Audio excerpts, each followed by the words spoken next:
Hi good evening friends అందరికి కూడా.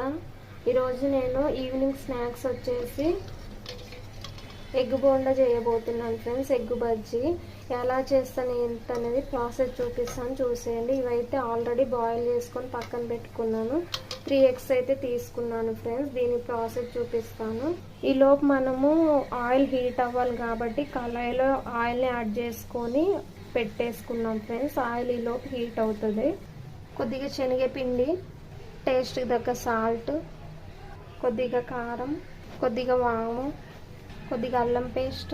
ఇప్పుడు ఒకసారి బాగా కలుపుకోవాలి ఫ్రెండ్స్. వాటర్ ఏమి యాడ్ చేయొద్దు ఇప్పుడే. కొంచెం ఉండలు లేకుండా కలుపుకున్న తర్వాత మనము వాటర్ వేసుకోవాలి. చూడండి ఫ్రెండ్స్, ఇలా సాఫ్ట్గా కలుపుకోవాలి. ఇప్పుడు వాటర్ని యాడ్ చేసుకుందాము. చూడండి ఫ్రెండ్స్, వాటర్ని అయితే యాడ్ చేశాను. ఇప్పుడు నీట్గా కలుపుకోవాలి మొత్తము.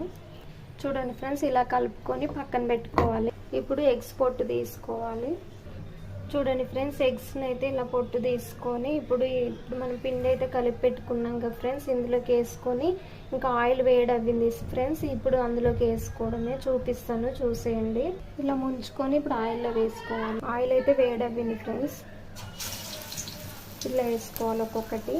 ఇలా ఒక్కొక్కటి వేసుకోవాలి ఫ్రెండ్స్. నేనైతే వేసేసుకున్నాను. ఇప్పుడు చూడండి ఫ్రెండ్స్, ఈ కలర్లో కాల్చుకుంటే సరిపోతుంది. ఎంతో టేస్టీగా ఎంతో సింపుల్గా చేసుకునే మన ఎగ్ బజ్జీలు అయితే రెడీ అయిపోయాయి ఫ్రెండ్స్. చాలా సింపుల్గా చేసుకోవచ్చు. మీరు కూడా స్నాక్స్ లాగా ఇలా చేయండి ఫ్రెండ్స్. ఇలాంటి వీడియోస్ కోసం మన ఛానల్ సబ్స్క్రైబ్ చేసుకొని ప్లీజ్ సపోర్ట్ అయితే చేయండి ఫ్రెండ్స్.